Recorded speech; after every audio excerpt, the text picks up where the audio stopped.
이번 시간에는 최적화 실행하기에 대해서 학습하겠습니다. 오늘의 학습 내용은 NCS 학습 모듈 무선통신 시스템 최적화의 53페이지부터 77페이지에서 확인하실 수 있습니다.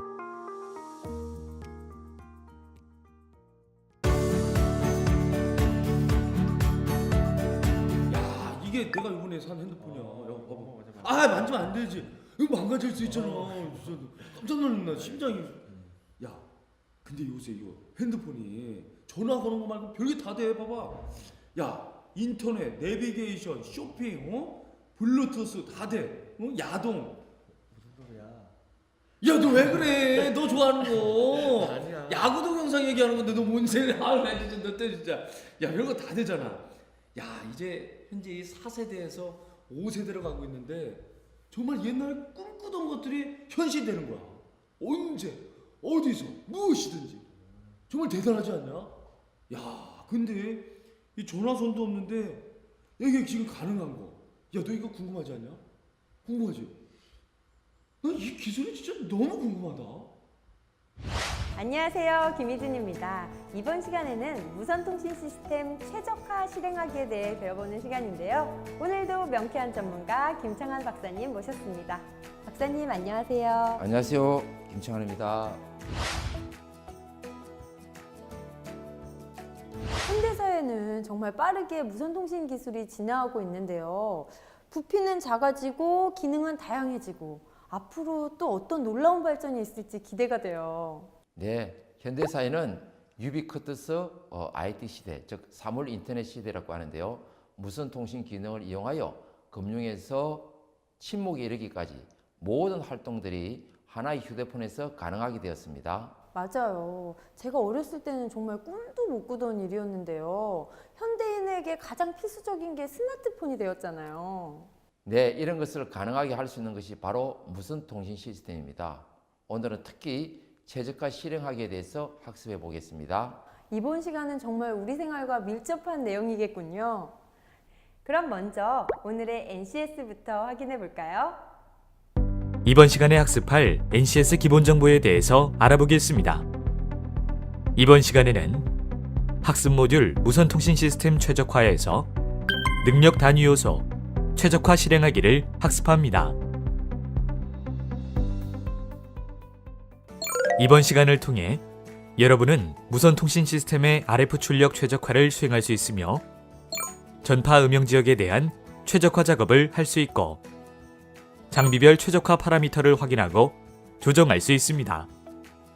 이번 시간의 주요 학습 내용으로 여러분은 전파 음영 지역에 대한 최적화 작업 및 5G 최적화 기술에 관한 내용과 함께 최적화 실행을 어떤 방법으로 수행하면 좋을지에 대해 함께 배워볼 것입니다.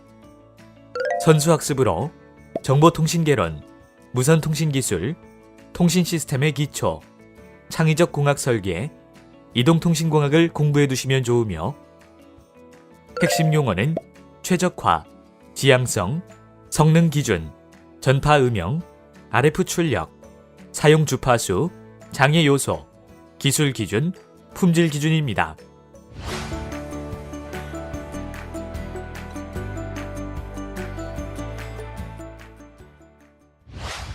실행하면서 전문가에게 더 궁금한 것이 있나요? 있어요. 최근 들어 4G 무선 통신 시스템에 대한 관심이 주변에 높아지고 있는데요.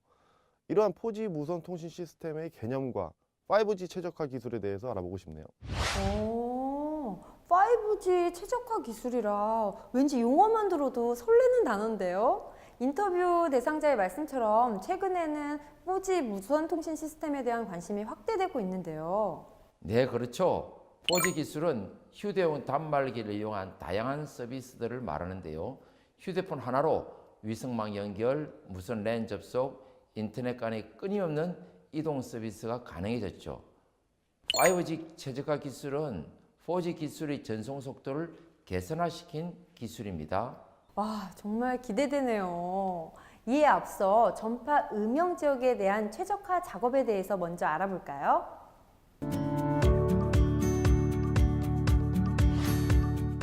우리가 휴대폰, 자동차 내비게이션 등의 무선통신 시스템을 사용할 때 적절한 통화와 이동 중의 서비스를 위해 많은 기술이 있는데요.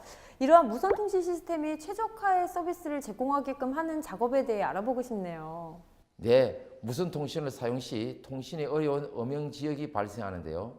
익숙한 사례가 고속도로의 긴 터널, 공사 현장에서 이동 중일 때를 예로 들 수가 있죠. 이럴 때는 무선 통신의 전파 음영 지역을 극복하는 방법이 다이버시티 기술, 핸드오프, 그리고 펨토셀이 있습니다.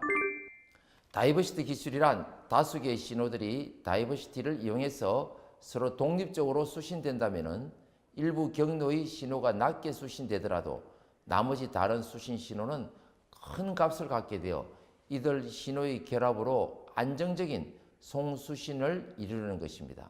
다이버시티는 신호에 다양성을 주고 서로 다른 특성을 가지고 수신되는 신호를 적절히 결합하려는 방식으로 무선 통신 환경에서 전파 음영 지역에 대한 최적화 작업이라고 할 수 있게 되겠습니다. 다이버시티 기술은 크게 세 가지가 있는데요. 먼저 주파수 다이버시티가 있습니다. 주파수 다이버시티는 동일 신호를 충분히 떨어진 서로 다른 주파수로 전송하고 이들 신호를 수신하여 적절히 결합하는 방식입니다.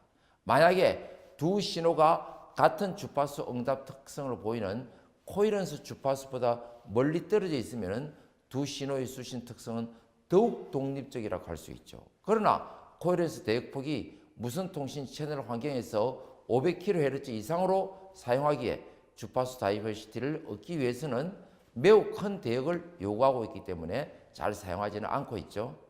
그렇군요. 전파 음영 지역 최적화 작업에 필요한 기술의 두 번째, 핸드오버 방식이 있는데요. 핸드오버가 양도, 넘긴다는 의미더라고요. 네, 핸드오브 기술은 단어에서 알 수 있듯이 이동 중에 통화가 끊기지 않게 단말기가 현재의 기지국에서 이탈하여 다른 기지국으로 넘어갈 때 새로운 기지국으로 넘겨주는 기능을 말합니다. 핸드오브는 보통 세 가지가 있는데 이는 핸드오브를 담당하는 주체에 따른 개념입니다. 먼저 NCHO로 핸드오브를 네트워크가 담당하는 방식입니다. 신호의 수신 세기를 기지국이 측정해서 이를 이동통신 교환국에 보고하게 되면 교환국이 수신 신호의 세기의 변화를 보고 핸드오프를 결정하게 됩니다. 즉 이동 단말기가 다른 기지국 쪽으로 이동하게 되면 기지국에서의 수신 신호의 세기가 점점 작아지다가 이 수신 신호의 세기가 어느 값 이하로 떨어지게 되면 교환기는 핸드오프를 명령하게 됩니다. 두 번째 방식으로 MCHO로 핸드오버 주체를 이동 단말기가 수행합니다. MCHO 방식에서는 수신 신호의 세기를 이동 단말기가 측정하고 핸드오버의 결정도 이동 단말기가 하게 됩니다. 이동 단말기가 기지국에서 멀어져 새로운 기지국으로 다가가게 되면 순방향 신호의 수신 신호 크기가 점차로 작아지게 되고 이 값이 어느 값 이하로 떨어지게 되면 이동 단말기는 핸드오버를 수행하게 됩니다. 그림은 NCHO, MCHO에 해당하는 순방향과 역방향으로 실시되는 핸드오버 그림입니다. 마지막으로 MAHO가 있습니다. MAHO는 핸드오버를 이동 단말기가 수신 신호 세기 측정하여 기지국을 통해 교환국에 보고하고 교환국은 이들 값을 판단하여 핸드오버를 명령하게 됩니다. 이 과정에서 네트워크가 핸드오버를 결정하지만 핸드오버를 위한 파라미터를 이동국이 측정하여 보고하는 형태로 결국은 이동국과 네트워크가 같이 결합하여 핸드오버를 수행하게 됩니다. 현재 CDMA 셀룰라 시스템에서 MAHO 방식을 사용하고 있습니다. 표는 핸드오버를 담당하는 주체에 대한 개념을 정리한 것입니다. 이번에는 통화 채널 형성 순서에 따른 개념으로 설명드려 보겠습니다. 먼저 브레이크 빅포 메이크 방식이 있는데요. 브레이크 빅포 메이크 방식은요, 말 그대로 새로운 기지국과의 통화 채널을 형성하기 전에 현재의 기지국과의 통화를 끊어주는 방식입니다. 즉 현재의 기지국과의 통화 채널을 우선 끊고 나서 새로운 기지국과의 통화 채널을 형성하는 방식입니다. FDMA나 TDMA 방식에서는요, 각각의 기지국들이 서로 다른 주파수를 사용하고 있으므로 새로운 기지국에서는 현재의 신호를 전송하는 주파수와는 다른 주파수를 할당받아야 합니다. 통화 채널 형성 순서에 따른 개념 분류 시 두 번째는 CDMA 셀룰러 시스템에서 사용하고 있는 방식이 Make Before Break 방식입니다. 이는 현재의 기지국과의 통화를 절단 전에 새로운 기지국과의 통화를 형성하는 방식으로 CDMA 방식에서 각각의 기지국들이 서로 같은 주파수를 사용하고 있기 때문에 현재의 기지국과의 통화 채널을 끊지 않더라도 새로운 기지국과의 통화 채널을 형성할 수 있습니다.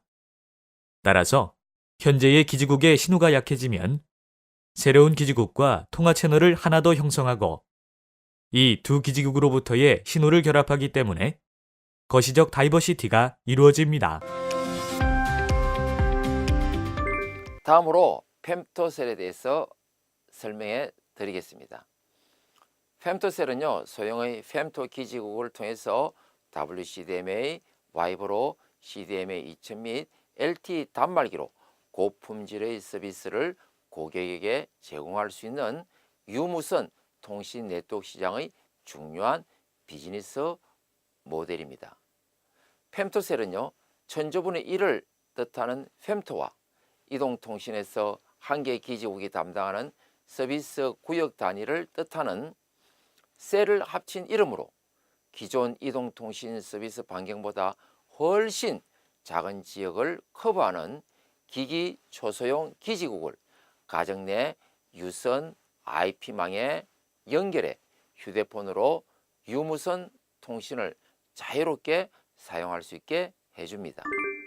옥내 중계기를 통하지 않고 곧바로 기지국에서 교환기로 이동통신 데이터를 전송하기 때문에 통신사업자는 네트워크 구축 비용을 절감하면서 주파수 부하를 줄이고 통화 품질까지 향상시킬 수 있습니다. 바로 femtocel은 음영지역의 커버리지를 효과적으로 해소할 수 있는 갭 필러라고 할 수 있습니다. 무선통신 시스템 최적화 실행하기에 대해 계속 공부하고 있는데요. 5세대, 즉 5G 최적화 기술에 대해 알아보도록 하겠습니다. 국내 통신 서비스는 정보 통신 기술이 빠르게 진화하고 있고 고객이 요구하는 기능이 고도화되고 있습니다. 기업 역시 이런 사회 환경에서 성장 전략에 힘입어 유비쿼터스 IT와 디지털 컨버전스라는 새로운 패러다임이 주도되고 있는데요. 언제 어디서나 어떤 것을 이용하여 모든 것에 존재하는 네트워크를 의미하는 유비쿼터스 IT는 네트워크의 효과를 극대화합니다. 그리고 텔레매틱스, 정보가전, 홈 네트워킹을 통하여 서비스와 서비스, 산업과 산업의 경계를 허물고 상호 융합하는 디지털 컨버전스는 우리의 생활 양식을 크게 변화시킬 것으로 예측되고 있는데요. 이러한 패러다임의 추진 기반 인프라로 이동통신 서비스가 핵심 축이 되고 있습니다. 4세대에서 사용하는 주파수는 30배, 서비스 속도는 약 75배 늘어난 것을 알 수 있고요. 사용 구간도 상업지역과 주요 도로까지 널리 퍼져 있습니다. 즉 가장 두드러진 특징은 3세대 대비 4세대에서는 속도와 이동성 측면에서 비약적인 발전이 이루어졌음을 알 수 있습니다. 5세대 통신기술의 진화에 대해서는요, 2기가 대역 이하의 주파수를 사용하는 LTE와 달리 28기가의 초고대역 주파수를 사용합니다. 이로 인해서 LTE보다 빠른 속도로 초고선명 영화를 1초 만에 전달을 할 수 있게 되는 것이죠. 이때 저대역 주파수는요, 도달 거리가 길고 속도는 느린 반면에 고대역 주파수는 직진성이 강해 도달 거리가 짧지만은 속도는 빠르게 되는 것이죠. 소프트웨어 무선 통신, 즉 소프트웨어 디파인드 라디오라고 하는데요. SDR 참 많이 사용하는 용어이죠. 이 SDR의 도입 배경에 대해서 알아보겠습니다. 기존의 이동전화는 각 지역별로 서로 표준을 정하여 사용하였기 때문에 국제적인 로밍이 불가능하며 기지국에서 수 킬로미터 이내에서만 서비스가 가능하기 때문에 전 지역에 서비스를 제공할 수가 없습니다. 뿐만 아니라 가까운 미래에 새롭게 대두되는 조건은 빠른 시장의 적시성입니다. 이러한 요구 조건을 만족하기 위하여 기존에 서로 다른 기기를 사용해야 했던 다양한 방식의 무선 통신 서비스를 하드웨어가 아니라 소프트웨어의 변경만으로 통합, 수용할 수 있는 기술이 필요하게 되었는데요. 바로 이것이 SDR입니다. SDR은 기존의 2세대와 3세대를 통합하고 나아가서는 CDMA, GSM, CDMA 2000, 블루투스 및 위성통신 등 다양한 통신수단을 하나의 단말기에서 구현할 수 있는 획기적인 통신 기술입니다. SDR의 정의는 무선 이동통신 시스템에서 안테나 이후의 RF 영역을 포함한 대부분의 기능 블록을 프로그래밍이 가능한 고속처리 소자에 의해 구현된 소프트웨어 모듈에 의해 수행됨으로써 하드웨어 교체 없이 필요한 소프트웨어에 재구성하여 다중 무선 접속 규격 또는 서비스 기능을 할 수 있는 시스템을 말합니다.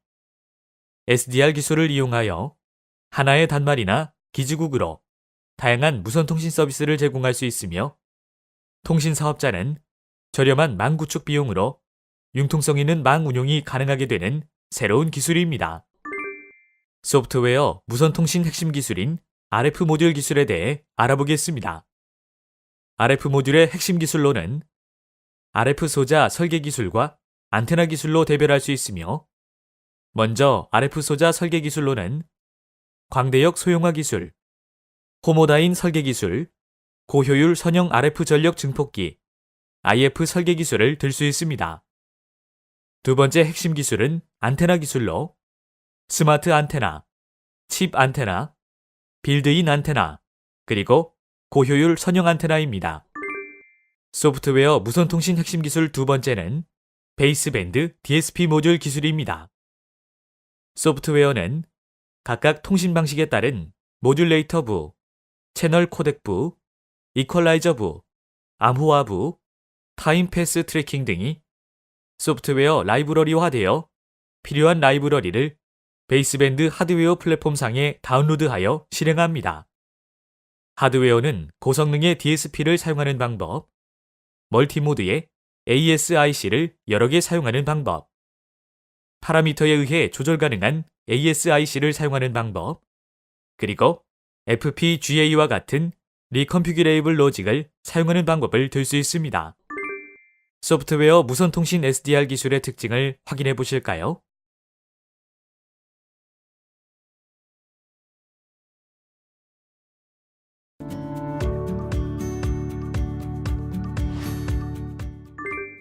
무선통신 시스템 최적화 실행하기 수행 실습입니다. 수행을 위한 재료와 자료, 기기, 그리고 안전 유의 사항은 화면과 같습니다. 무선통신 시스템 최적화 실행하기 수행 순서는 다음과 같이 세 가지 순서로 수행합니다. 무선통신 시스템 최적화 실행하기를 순서대로 알아보도록 하겠습니다. 최적화 이렇게 하는데요. 이 무선 통신 시스템은 정말 많은 최적화가 필요한 것 같아요. 최적화 종류도 이 기지국 최적화, 무선 환경 최적화, 그리고 시스템 최적화로 나뉘는데 박사님 좀 상세한 설명 좀 부탁드리겠습니다. 예, 일단 기지국 최적화는 기지국 RF 출력 및 하드웨어 점검, 그리고 RF 파워 얼람의 최소화가 필요합니다. 섹터 FA, 이때 FA는 프리퀀시 어사이먼트라고 하죠. 이 FA별 호 통계 데이터 분석으로 가부하 시 호 분산 방안 및 채널 카드 정설 등이 이루어져야 합니다. 4세대에서 이용하는 OFDM, 그래서 이 OFDM은 협대역 간섭이나 에러의 강한 특성을 가지고 있지만은 상대적으로 큰 PAR, 즉 첨단 전력대 평균 전력비를 PAR이라고 하는데, 이 PAR을 가지고 있기 때문에 기지국 RF 정폭기의 전력 효율을 감소시킬 수 있으므로 대단히 주의해야 됩니다. 그림에서 보이는 것이 PAR, 즉 Peak to Average Ratio로 개념을 나타내는 그림입니다. 두 번째로 무선 환경 최적화는 가입자 콜 분포 현황과 호 절단, 호 실패 조사에 따른 안테나 방향 및 다운 틸트, 안테나 종류 변경, 설치 위치 높이 조정 등 무선 환경 여건에 5궤형 무선 중계기 및 광 중계기 사용과 기지국 이설 및 추가로 최적의 무선 환경이 되도록 조치하여야 합니다. 특히 이동 중에 호절단을 방지하기 위한 무선 광 중계기 파라미터 최적화가 반드시 실시되어야 합니다. 세 번째, 시스템 최적화는 기지국 제어기별 콜드롭 원인 점검 및 기지국 제어기 주요 프로세서 오버로드 파악 및 조치를 하며 통화 중 굉음 발생 및 에코 현상 등의 원인 분석으로 대책 강구 등이 필요합니다. 정상 열화 요인은 크게 세 가지로 나뉩니다.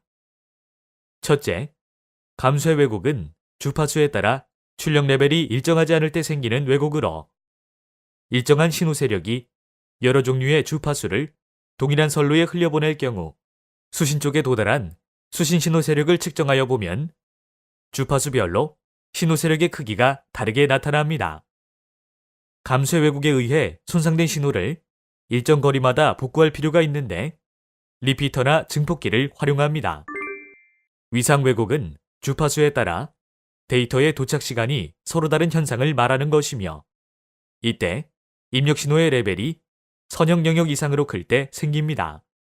만일 지연 왜곡이 없다면 수신한 주파수와 위상의 관계는 첫 번째 그림과 같은 직선이 될 것입니다. 그러나 실제로는 두 번째 그림과 같은 곡선이 될 것입니다. 정상 열화 요인 세 번째로 주파수 천이 현상으로 송신되는 주파수가 수신부에서 다른 주파수로 바뀌어 수신되는 것을 말합니다.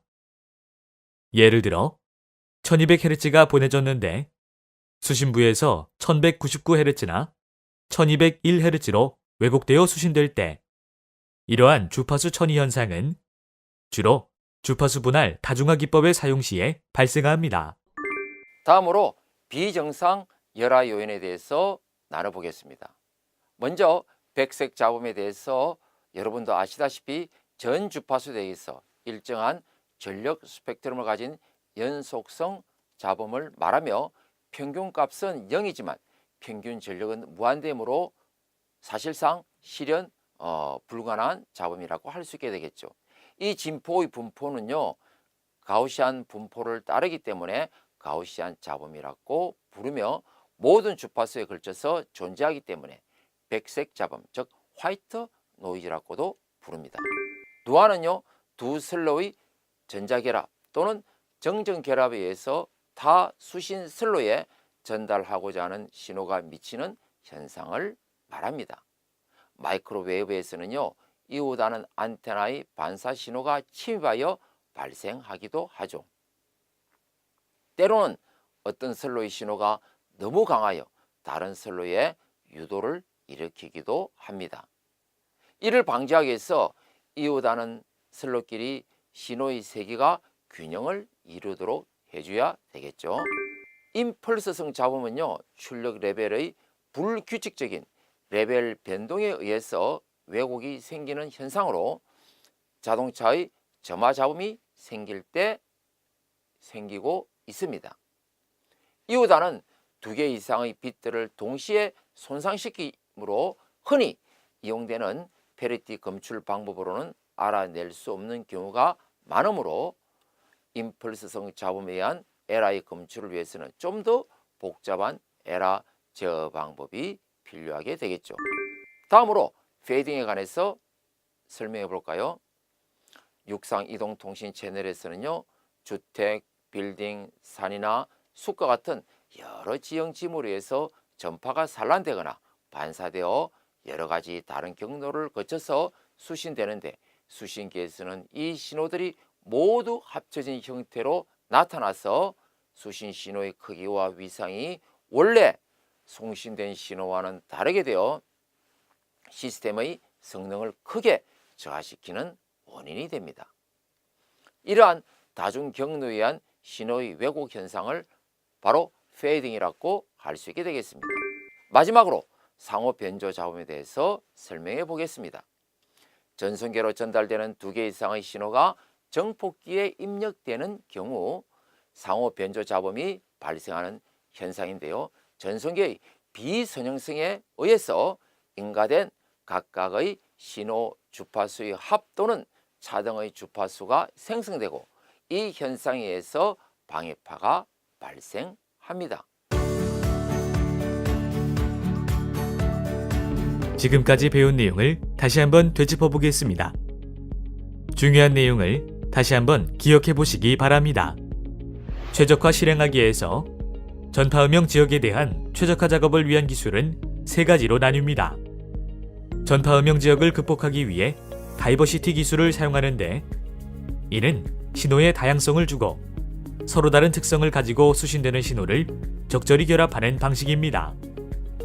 즉, 다수의 신호들이 다이버시티를 통하여 서로 독립적으로 수신된다면 일부 경로의 신호가 낮게 수신되더라도 나머지 다른 수신 신호는 큰 값을 갖게 되어 결국 신호의 결합으로 안정적인 송수신을 이루는 것입니다. 다이버시티 기술에는 주파수 다이버시티, 시간 다이버시티, 공간 다이버시티가 있습니다. 전파음영 지역에 대한 최적화 작업 두 번째 기술로 핸드오버가 있습니다. 핸드오버는 단말기가 이동 중에 현재 기지국에서 이탈하여 다른 기지국으로 넘어갈 때 통화를 끊기지 않고 새로운 기지국으로 넘겨주는 기능을 말합니다. 핸드오버는 담당하는 주체에 따른 개념과 통화 채널 형성 순서에 따른 개념으로 구분됩니다. 핸드오버를 담당하는 주체를 네트워크, 이동 단말기에 따라 NCHO, MCHO, MAHO의 종류가 있습니다. 또한 핸드오버를 통화 채널이 형성되는 순서에 따른 개념으로 브레이크 비포어 메이크 방식, 메이크 비포어 브레이크 방식으로 나눌 수 있습니다. 전파 음영 지역에 대한 최적화 작업 세 번째로 펨토셀이 있습니다. 펨토셀은 천조분의 1을 뜻하는 펨토와 이동통신에서 한 개 기지국이 담당하는 서비스 구역 단위를 뜻하는 셀을 합친 이름으로 초소형 기지국을 가정 내 유선 IP망에 연결해 휴대폰으로 유무선 통신을 자유롭게 사용할 수 있게 해줍니다. 옥내 중기기를 통하지 않고 곧바로 기지국에서 교환기로 이동통신 데이터를 전송하기 때문에 통신사업자는 네트워크 구축 비용을 절감하면서 주파수 부하를 줄이고 통화 품질까지 향상시킬 수 있습니다. 바로 펨토셀은 음영지역의 커버리지를 효과적으로 해소할 수 있는 갭 필러입니다. 최근에는 휴대용 단말기를 이용하여 전화를 비롯한 위성망 연결, 무선 랜 접속, 인터넷 간의 끊임없는 이동 서비스가 가능합니다. IMT 2000보다 전송 속도가 수십 배 이상 개선된 점 등의 빠른 통신 속도를 바탕으로 동영상 전송, 인터넷 방송 등의 다양한 멀티미디어 서비스를 지원하며 수십에서 수백 메가bps의 전송 속도로 대용량 데이터를 송수신할 수도 있습니다. 이러한 요구 조건을 만족하기 위하여 소프트웨어 무선 통신 기술이 필요하게 되는데, 즉 SDR이 사용되는데, 이는 기존에 사용 중인 다양한 무선 통신 서비스를 단말기 하드웨어 변경 없이 소프트웨어 변경만으로 사용 가능한 기술입니다. SDR의 핵심 기술은 RF 모듈 기술과 베이스밴드 DSP 모듈 기술이 있습니다. 네, 이번 시간에는 무선통신 시스템 최적화 실행에 대해 학습하였습니다. 오늘은 특히 우리가 사용하는 이동통신을 위한 기술을 알아보았는데요. 많은 내용을 다루었습니다. 네, 우리가 편히 지내는 이 시대는 많은 기술과 노력이 뒷받침되어야 함을 깨닫게 되는데요. 다음 시간도 정말 많이 기대가 됩니다. 저희는 여기서 인사드려야 될 것 같네요. 지금까지 무선통신 시스템 최적화 실행하기였습니다. 감사합니다.